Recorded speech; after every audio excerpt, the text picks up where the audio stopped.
Hello, my people. In case you are not aware or you gather here, come to Nyegas Nesimoru. Mazi Nnamdi Kanu's most loved and cherished lawyer of all time, MAXWELL OPARA. He don't come out to waiting this guy talk from him mouth, my brother. I'm even afraid of his life. I am afraid of his life because he made a lot of revelations here over what he titled that Mazi Nnamdi Kanu have been the only man have suffered injustice in the history of Nigeria. In the history of Nigeria. Are you hearing me now? And this kind of statement will not go down well with the international community when they hear this kind of thing. So I'm afraid of his life. But anyway, anybody who signs to become an activist and also a lawyer faces death on daily basis. But let me not blow this trumpet by my own mouth, or I hear it from the horse's mouth. And please, if you get this message, do me a favor. Circulate it, let it go viral. So people need to learn. At least before you share it to 3 to 4 people, and that same 4 people have to share it another 4 people to another 4 people. Before you know it, it will get to the hand of those who is going to make use of this video for the benefit of all Biafrans. So please, watch as we dissect this message. Or listen to him, and then we'll come back here for more discussion. Start by saying that Nnamdi Kanu has suffered the highest injustice any other person can suffer in the whole world. Here in Nigeria, in his own country. One, he was enjoying his bail. The government, the prosecutor, who is prosecuting him, went to his house in Afaruku, unprovoked, and they killed 38 persons and left with the 13 corpses as we speak. As we are talking about, as a result of that, he lost the parents. Now, that, as if that one is not enough, Mazi Nnamdi Kanu ran away. And the post affidavits from Israel. My Lord, I'm in Israel. Look at the circumstances that made me to run away. The affidavits who have it is in the court file. Please, if my Lord can guarantee my security, I will come back to face my trial.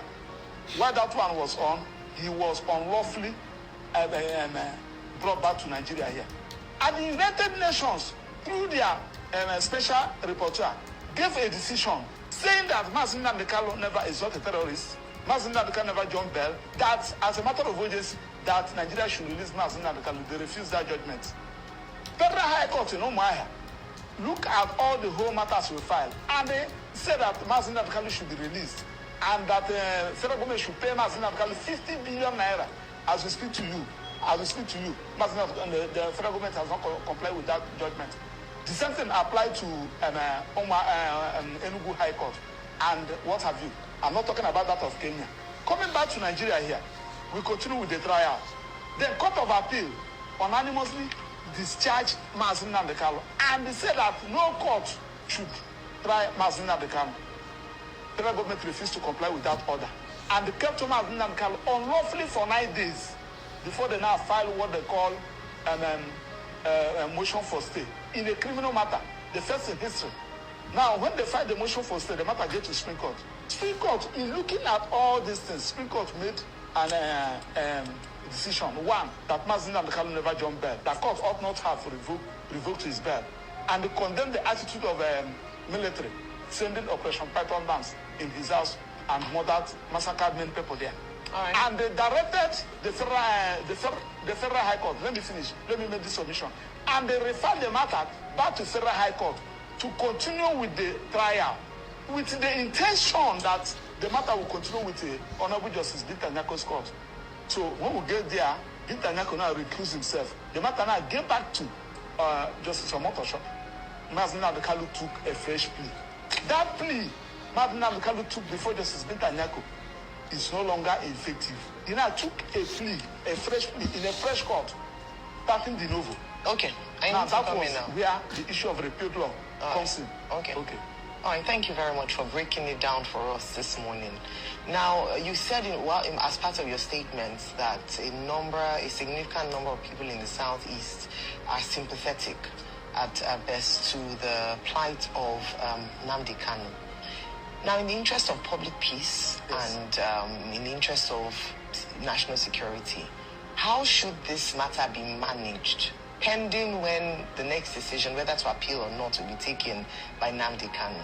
I say this because I believe that at the end of the day, what we want is to ensure that we don't further incite people to aggression or to violence, and that we are able to have some peace in the Southeast. Also, I'd like you to comment on the situation of the sit-at-home order.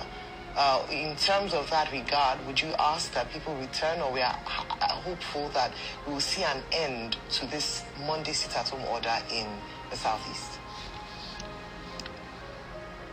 Well, I want to start by saying that the issue of sit-at-home, some people took advantage of Mazen and the Carlos incommunicado and the issuing unnecessary order. When this issue started, Mazen Namdekano personally sent me to Europe to go and talk to Simon Epa that he should stop this sit-at-home. I think either in this studio or in another studio, where we also issue that whatever thing that you are doing, Namdekano is not a party to it. Lucky enough, one day the DSSS allowed Namdekano to. So the message is very, very clear, very simple, and very understandable. So, and I'm very, very sure that most of the people who have seen this message might not understand the gravity of what Nigerian government have done and the damage that they have done to themselves using the judiciary and also other arms of the government to silence a lonely voice whose only crime is calling for an equal rights to his own people. That what is good for the goose is also good for the gander. That yielded him, what would I call it, a life imprisonment. But people who are moving with guns, in fact, now the federal government have allocated part of their military forces to be guiding the militant terrorist Fulani headers who are moving with brand new AK-47s inside the bush to guide their cattle of how much? How much is AK-47? So does it mean that one cattle worth more than 1 trillion naira? Because AK-47, for all I know, is a very expensive and assault rifle for that matter.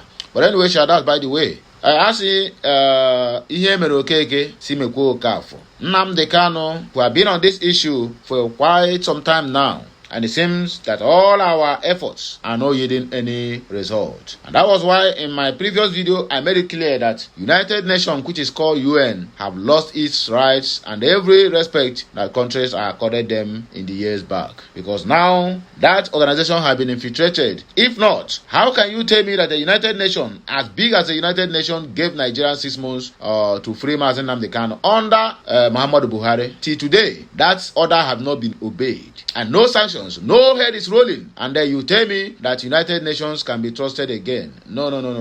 That organization is dead and gone. In fact, dead and buried. That organization is no more because it has been infiltrated by Fulani terrorist representatives, sympathizers of terrorism, and the rest of other heinous crimes that come from Islam countries. So United Nations now is an Islamic affair. That was why Trump and Israel decamped and then have to form a new world order called Peace Board. Yes, a new world order called Peace Board. So any country who want to get involved or who want to register in that peace board have to cough out $1 billion to become a member of that peace board. You can imagine that. So United Nations, nobody should be ever talk about United Nations when it comes to the issue of Biafran secession. Imagine up to today, United Nations never congratulate or recognize Somaliland, knowing fully well that Somaliland for US and Israel to take care of it, or rather to be the one in position of that very particular area. It is a win-win for every country that is fighting terrorism. But because United Nations now have turned to a terrorist organization, they can never recognize these people. I don't know what they're still waiting for. But anyway, that's by the way. At least as what would I call him? Israel have recognized them. The next one now is UK. US, and then the rest becomes a history. Okay. Let us dissect the comment section of this video to see exactly what people say. Oscar Chuk said, but why you idiots will come out and tell us that Mazen Nnamdi Kanu has cancelled sit at home? Why you idiots? Okay. Anambra TV said he has suffered nothing. He must buy. OAA said Mumu lawyer where they collect slap for client hand inside courthouse. Enugu face son, the face of injustice. Justice will always prevail. Ben Hanif, full Nnamdi Kanu isn't a Nigerian, but a Biafran terrorist. Okay? Al-Hil said, I pray he die in prison. Another one said, Nnamdi Kanu is a terrorist according to Ikechukwu. Levi is a terrorist. Iwuchukwu, free Mazi Nnamdi Kanu now. You can as well agree with me that all the old people who commented, what I call it, negatively, they are not Igbos. I repeat, they are not Igbos. But if they are, they will understand when the time is right. But anyway, I leave you all with this. Let me know what you think at the comment section of this video. Like, share, comment, and make sure you keep subscribing, because more of this will be coming your way on daily basis. Kachineke meziokwu.